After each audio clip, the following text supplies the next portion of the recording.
पहला पाठ नबी आमोस का ग्रंथ, अध्याय 6, पद संख्याएं 1, 4 से 7।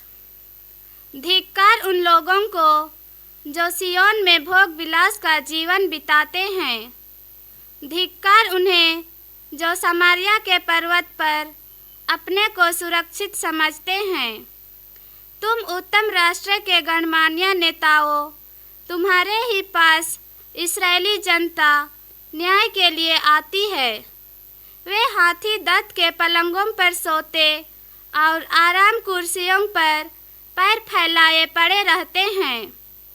वे झुंड के मेमने और बड़े के बछड़े चट कर जाते हैं।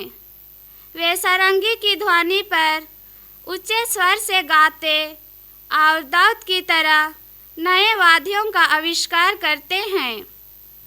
वे प्याले पर प्याला मंदिरा पीते और उत्तम सुगंधित तेल से अपने शरीर का विलेपन करते हैं, किंतु उन्हें यूसुफ के विनाश की चिंता नहीं है। इसलिए उन्हें सबसे पहले निर्वासित किया जाएगा और उनके भोग विलास का अंत हो जाएगा। प्रभु की वाणी। दूसरा पाठ तिमथी के नाम संत पौलुस का पहला पत्र, अध्याय 6, पद संख्याएं 11 से 16। ईश्वर का सेवक होने के नाते तुम इन सब बातों से अलग रहकर धार्मिकता, भक्ति, विश्वास, प्रेम, धैर्य तथा विनम्रता की साधना करो। विश्वास के लिए निरंतर संघर्ष करते रहो और उस अनंत जीवन पर अधिकार प्राप्त करो जिसके लिए तुम बुलाए गए हो और जिसके विषय में तुमने बहुत से लोगों के सामने अपने विश्वास का उत्तम साक्ष्य दिया। ईश्वर जो सबको जीवन प्रदान करता है और ईसा मसीह जिन्होंने पोंतियुस पिलातुस के सम्मुख अपना उत्तम साक्ष्य दिया, दोनों को साक्षी बनाकर मैं तुमको यह आदेश देता हूँ कि हमारे प्रभु ईसा मसीह की अभिव्यक्ति के दिन तक अपना धर्म निष्कलंक तथा निर्दोष बनाए रखो। यह अभिव्यक्ति यथा समय परम धन्य तथा एकमात्र अधीश्वर के द्वारा हो जाएगी। वह राजाओं का राजा और प्रभुओं का प्रभु है, जो अमरता का एकमात्र स्रोत है, जो अगम्य ज्योति में निवास करता है, जिसे ना तो कोई मनुष्य ने कभी देखा है और न कोई देख सकता है। उससे सम्मान तथा अनंत काल तक बना रहने वाला सामर्थ्य। आमीन। यह प्रभु की वाणी है। संत लूकस के अनुसार पवित्र सुसमाचार। एक अमीर था जो बैंगनी वस्त्र और मलमल पहनकर प्रतिदिन दावत उड़ाया करता था। उसके फाटक पर लाजरुस नामक कंगाल पड़ा रहता था, जिसका शरीर फोड़ों से भरा हुआ था। वह अमीर की मेज की जूठन से अपनी भूख मिटाने के लिए तरसता था और कुत्ते आकर उसके फोड़े चाटा करते थे।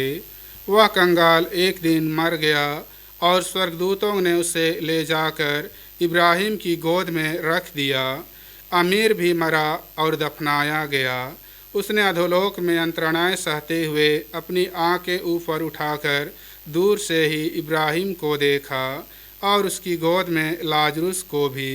उसने पुकार कर कहा, पिता इब्राहिम, मुझ पर दया कीजिए और लाजरुस को भेजिए, जिससे वह अपनी उंगली का सिरा पानी में भिगोकर मेरी जीभ ठंडी करे, क्योंकि मैं इस ज्वाला में तड़प रहा हूँ।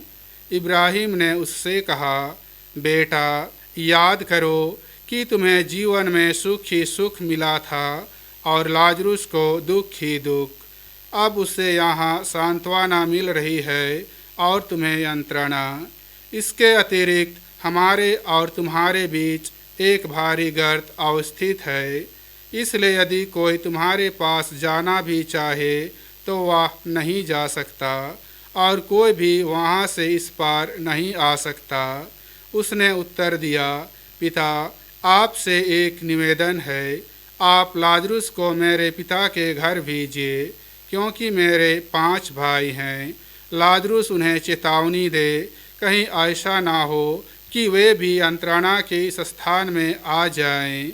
इब्राहिम ने उससे कहा, मूसा और नबियों की पुस्तकें उनके पास हैं, वे उनकी सुने।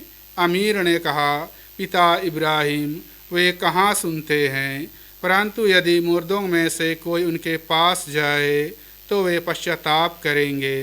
पर इब्राहिम ने उससे कहा, जब वे मूसा और नबियों की नहीं सुनते, तब यदि मुर्दों में से कोई जी उठे तो वे उसकी बात भी नहीं मानेंगे। प्रभु का सुसमाचार। प्रिय माता पिता और भाइयों एवं बहनों, आज के प्रभु वचन हम में धन दौलत और दरिद्रता या नम्रता के बारे में चिंतन करने के लिए आह्वान करती है। आज के 2 पाठ, पहला पाठ और सुसमाचार, धनी व्यक्तियों और गरीब लाजरुस की कहानी सुनाते हैं। धनी व्यक्तियों के पास धन संपत्ति, वैभव और सब सुविधा है। वे भोग विलास की दुनिया में लिप्त हैं। उन्हें ना ईश्वर का डर है और ना ही अपने जीवन की चिंता। उनकी अपनी जीवन शैली है जो भौतिकता से भरा हुआ है और वे पापमय जीवन जीते हैं। दूसरी तरफ लाजरुस नामक गरीब व्यक्ति भूख और पीड़ा से परेशान है, किंतु वह ईश्वर भक्त, धार्मिक और निर्दोष है। पाप और पुण्य का फल मृत्यु के बाद दिखाई देता है। लाजरुस अब्राहम की गोद में सांत्वना पा रहा है और धनी व्यक्ति यातना में पड़ा है। यह दृष्टांत हमें सिखाता है कि सांसारिक जीवन क्षणिक है, परंतु हमारे कर्म अनंत परिणाम लाते हैं। गरीबों और ज़रूरतमंदों की उपेक्षा हमें ईश्वर से दूर कर सकती है। पहले पाठ में नबी आमोस धनी लोगों की लापरवाही और आत्मसंतुष्टि की कड़ी निंदा करते हैं। वे विलासिता और आराम में डूबे हैं, लेकिन देश के पतन और गरीबों की दुर्दशा की परवाह नहीं करते। ईश्वर का न्याय ऐसे लोगों से पूछेगा जिनका हृदय कठोर हो गया है। दूसरे पाठ में संत पौलुस हमें ख्रिस्ती जीवन मार्ग की ओर बुलाते हैं। वे कहते हैं, धर्म, भक्ति, विश्वास, प्रेम, धैर्य और कोमलता का अनुसरण करो और प्रभु की अभिव्यक्ति के दिन तक अपना धर्म निष्कलंक तथा निर्दोष बनाए रखो। संसारिक धन और आराम नहीं, बल्कि विश्वास और ईश्वर भक्ति ही सच्चा धन है।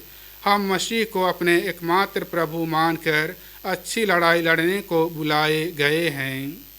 इन तीनों पाठों का संदेश स्पष्ट है। ईश्वर हमें हमारे संसाधनों और अवसरों का जिम्मेदारी पूर्वक उपयोग करने के लिए बुलाते हैं। दूसरों की उपेक्षा, विशेषकर गरीबों और पीड़ितों की, हमें ईश्वर के राज्य से वंचित कर सकती है। सच्ची समृद्धि या संपन्नता दुनियाई धन में नहीं, बल्कि ईश्वरीय विश्वास और प्रेम से भरे जीवन में है। ये रविवारीय पाठ या प्रभु वचन हमें चुनौती देते हैं। क्या हम अपने आसपास के लाजरुस को पहचानते हैं या केवल अपनी सुख सुविधा और ऐशो आराम में जीते हैं? क्या हम अपने धन, समय और योग्यता को दूसरों की सेवा में लगाते हैं या केवल अपने लिए रखते हैं? क्या हमारा जीवन संत पौलुस की शिक्षा के अनुसार धर्म, विश्वास और भक्ति का साक्ष्य है?